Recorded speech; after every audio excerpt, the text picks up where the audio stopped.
Salut, voilà un sujet qui me trotte en tête depuis plusieurs semaines, celui de l'acceptation de soi et du changement. Ayant connu moi-même une progression à tout niveau, physique, mentale et hygiène de vie, comme tu peux le voir juste là, je suis toujours surprise quand on part du principe que dans ma version d'avant, j'étais en fait mal dans ma peau et que je n'acceptais pas ce corps-là. Surtout quand je prône le message d'acceptation de soi et d'amour de soi, quelle que soit notre apparence. Si j'étais très bien dans ma peau, pourquoi avoir changé? Est-ce que c'est pas un peu hypocrite de ma part de dire aux filles « acceptez-vous tel que vous êtes » même si vous voulez changer? Du coup, ça m'a mené à deux questions. Faut-il fatalement être mal dans sa peau pour vouloir changer? Est-ce que le body positivity que je prône est une forme d'hypocrisie? Pour ce qui est de la première question, je vous l'ai posée directement sous un de mes posts Instagram. Vos posts et vos témoignages m'ont tout autant touché que donné matière à réflexion.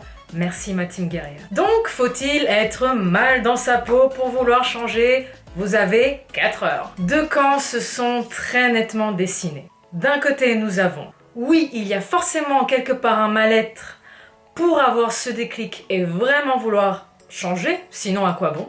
De l'autre, non, il ne faut pas nécessairement être mal dans sa peau pour vouloir avoir un changement dans sa vie, puisqu'il y a plusieurs facteurs menant à cette prise de conscience, tels que la santé, la passion du sport, un défi personnel, une envie de vouloir adopter un mode de vie plus sain et une hygiène de vie plus saine, etc.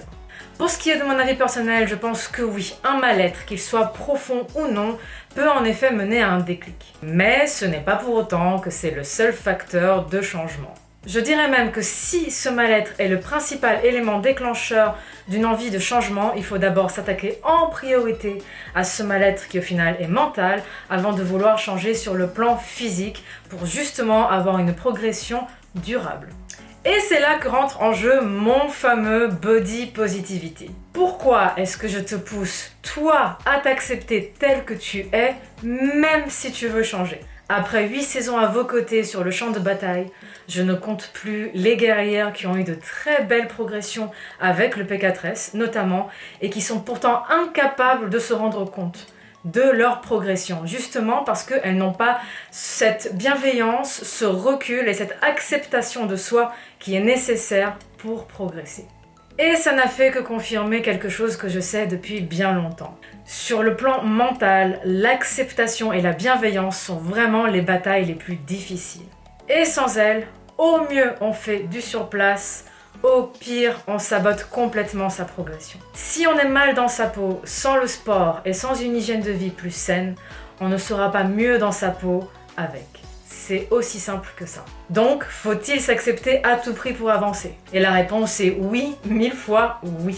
Je pense sincèrement que c'est l'acceptation qui mène sur le chemin du bien-être. Au cours de notre vie, notre corps évolue au gré de nos expériences et des obstacles que nous rencontrons. On peut soit accepter de vivre dans un corps qui change et qui évolue, parfois au gré de nos choix, parfois non, en toute bienveillance et en influençant le changement, soit nous enfermer malgré nous dans une sorte de fatalité et de dureté qui au final nous paralyse. Donc oui, c'est bel et bien là que rentre en jeu mon message positif d'acceptation de ton corps. Ta santé sur le plan physique et mental est réellement quelque chose dont je t'encourage à prendre soin. Surtout, loin de moi l'idée de vouloir imposer mon propre chemin à qui que ce soit. Ce que je montre avec mes très nombreux avant-après, ce n'est pas une norme, ce n'est pas quelque chose qui est là pour te dire « tu devrais changer », c'est juste impossible. C'est un chemin qui est possible, c'est quelque chose qui est faisable. Pour ce qui est de mon cas personnel,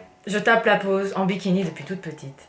Et ce n'est pas parce que je suis à 50 ou à plus de 70 kilos, ce qui a été le cas, que ça va changer. Et c'est comme ça. On peut souhaiter perdre un petit peu de poids et être en meilleure forme sans pour autant être mal dans sa peau. Donc l'élément déclencheur d'un changement n'est pas forcément un mal-être, même si cela arrive dans de très nombreux cas. Et dans mon cas, je suis persuadée que c'est le fait d'accepter mon corps tel qu'il était qui m'a permis d'avancer et de progresser sur le chemin que je m'étais choisi. Mon envie de perdre 3 petits kilos pris en vacances s'est transformée progressivement en une passion pour le fitness et en une volonté grandissante de prendre soin de ma santé et d'aller vers un mode de vie plus sain et plus équilibré. La nuance est donc là. J'encourage toutes celles qui le souhaitent à aller puiser une force qu'elles ont déjà en elles pour avancer sur le chemin qu'elles se sont choisi. S'accepter n'est pas forcément synonyme de fatalité. Pour moi, je dirais même que c'est la clé du bien-être. En gros, fais ce qui te rend heureuse et en bonne santé. Si tu veux être plus mince, sois plus mince. Si tu veux être plus pulpeuse, sois plus pulpeuse. Si tu veux être plus musclée, sois plus musclée. Donc oui, dans mon message, je prône le bien-être et l'acceptation de soi, quelle que soit notre apparence physique. À mon sens, ce n'est pas de l'hypocrisie, c'est même justement du bon sens et au final, de la bienveillance. J'espère sincèrement que cette vidéo t'aidera dans tes batailles et que ce sujet t'aura, qui sait, aidé dans ton propre cheminement. Si c'est le cas, n'hésite pas à commenter juste en dessous et à partager avec moi ta propre expérience, que ce soit le fruit d'un mal-être ou que ce soit justement le fruit d'une volonté de changer. Nos expériences font justement la beauté de ce partage sur les réseaux, donc je compte sur toi pour partager la tienne juste en dessous. Comme toujours, je réagis au maximum à vos commentaires. J'espère que cette vidéo t'a plu, si c'est le cas. Et moi, je te dis à la prochaine.